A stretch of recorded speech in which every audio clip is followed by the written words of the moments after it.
Hello' ৰাইজ, কি খবৰ ইছো সকলোৰে ভাল।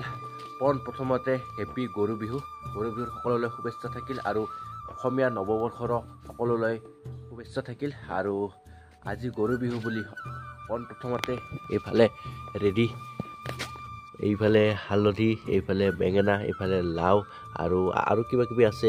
এতিয়া কুটিব লাগে, এইবোৰ কুটি কেনে এয়া আৰু লগত আছে আমাৰ এয়া গৰু। আৰু এতিয়া ইহঁতক গা চা ধোৱা। আজিকালি যিহেতু নদী চদী নাই, ঘৰতে আৰু দমকল মাৰি গা চা ধুৱাম গাইছ। অলপ পিছত মানে আগতে মাহ হালধি দি লৈ উঠি গাটো ধুৱাম, চাই থাকক গাইছ। আমাৰ এয়া নয়নতৰা ফুলটো কি ধুনীয়াকৈ ফুলিছে, চাওকচোন চাওক। এনেকুৱা ফুলি থাকিলে কি ধুনীয়া লাগে। আৰু সিডাল এডাল আৰু লগতে এয়া ৰাইজ, এয়া হ'ল মাহ মথা কয়, এয়া হ'ল মাহ আৰু এইখিনি হ'ল মথা। মানে মাহ মথা একেলগে এইবাৰ গৰুক দিব লাগে, মানুহেও ল'ব লাগে। আৰু ইয়াতে কিবা কিবি মিক্স বটা আছে আৰু এইখিনি এইবাৰ গৰুৰ গাঁৱত দিং। খাবা নহয় দে, দিবাহে, খাবা নহয়।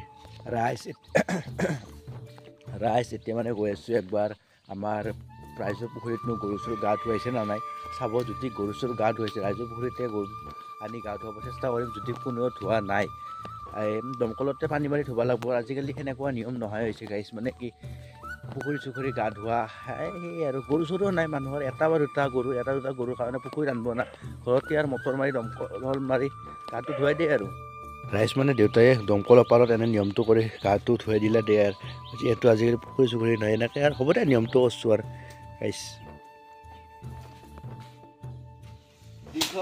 দীঘল পাত গৰু গোবাং জাত মায়েৰে সৰু বাপৰে সৰু, তই হবি বৰ গৰু।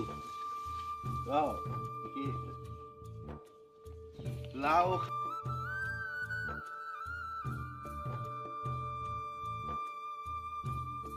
ৰাইজ, এতিয়া মাথাত লওঁ আৰু তেল চেল ল'লোঁ। আৰু এতিয়া মাথাত লৈ গা চা ধুই একপাক মানে ফুৰি আহোঁ বুলি ভাবছোঁ। ক'ত যাওঁ কি কৰোঁ এতিয়ালৈকে প্লেন হোৱা নাই।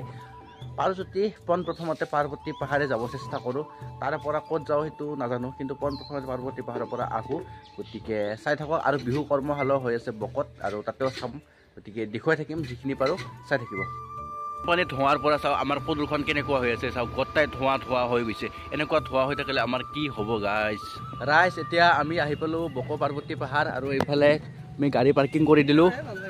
লগত আহিছে সুমন, অনুভৱ ভাইটি, সঞ্জীৱ, পুৰাণা লগ, স্কুল কাবা লগ। আৰু এতিয়া গৈ আছোঁ পাহাৰৰ ওপৰলৈকে, আৰু তাতে গৈ লগ পাই পালোঁ দুটা গণেশ বাবা হাতী। আৰু এইফালে চবেই সেৱাকাৰী।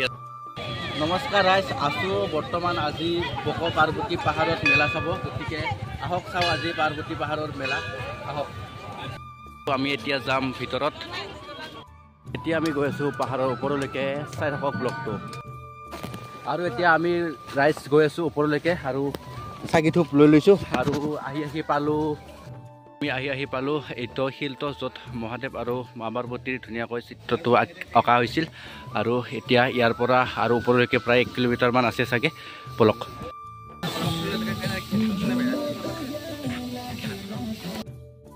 ৰাইজ, এতিয়া আৰু আমি গৈ আছোঁ।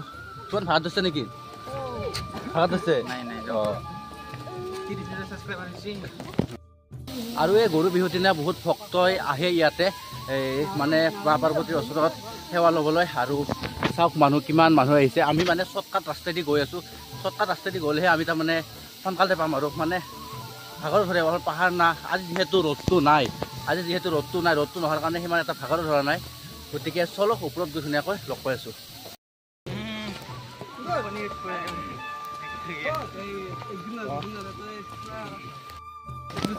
আৰু ৰাইজ, আহি পালোঁ আধা, আৰু এতিয়া ভৰিৰ বিষ অলপ আৰম্ভ হৈছে। আৰু সুমন, কিয় কবি? ওপৰৰ পৰা এটা সুন্দৰ ভিউ চাই লওকচোন। একদম আমি গাড়ী তাত পাৰ্কিং কৰি আহিছোঁ। তাত আহি পালোঁ। ভাল হৈছে। আজি বাৰু ৰ'দটো সিমানো চকা নহয়, চকা হ'লে আৰু বেছি প্ৰব্লেম হ'ল হয়। অলপ ৰ'দটো কমৰ কাৰণে ভাল লাগিছে। আৰু ঠিকলে ভাইটি ভাগাত ধৰি গ'ল, ধৰছে নাই ভাগাত ধৰছে বুলি নাই, কেমেৰাটো হ'লে ভাগাত ধৰা নাই বুলি ক'লা।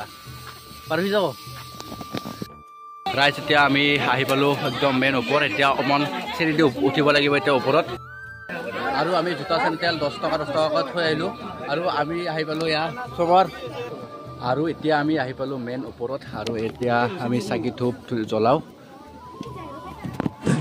অ'কে আমি নজনাকৈ বহুতখিনি ভুল কৰি আছোঁ ন গাইজ মানে আমি যিবোৰ ধূপ জ্বলাওঁ নহয় এই ধূপবোৰ মানে শিলটোৰ ওপৰতে পৰি থাকে আৰু সেই ধূপবোৰে আমি চটকি আছোঁ মানে আমি বহুতখিনি পাপ কৰি আছোঁ গাইজ বুজি পাইছেনে এনেকুৱা কৰাটো আমি বহুতে ভুল কিন্তু উপায় নাই সেনেকুৱা আৰু পৰিৱেশ এতিয়া চাকি ধূপ জ্বলাই ল'ম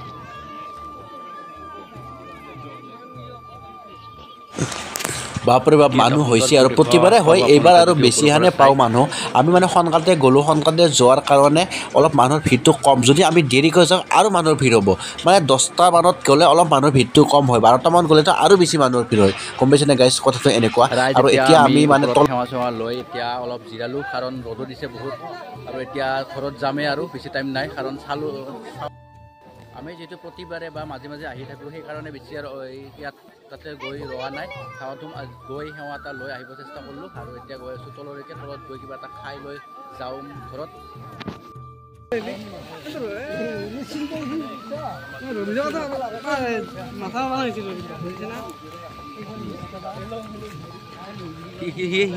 এতিয়া আমি যাই যাই পাই আছোঁ তলত আৰু তাৰ পৰা চাকি ধূপ জ্বলাই গৈ আছোঁ এতিয়া তললৈ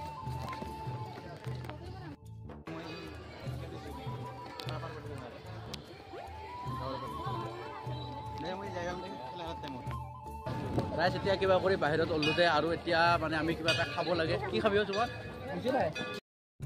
এতিয়া ভোক লাগছে কিবা এটা খাব লাগে বাহিৰত ওলো আৰু এতিয়া খাই লৈ যাম ঘৰত আমাৰ লগ চবকে লগ পালোঁ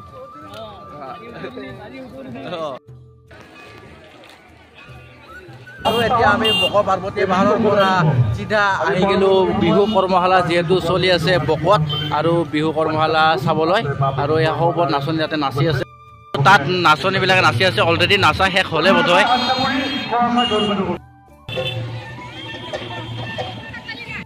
যিহেতু চলি আছে বক' আঞ্চলিক ৰঙালী বিহু সন্মিলন আৰু বলক এবাৰ চাওঁ ইয়াতে বিহু প্ৰদৰ্শন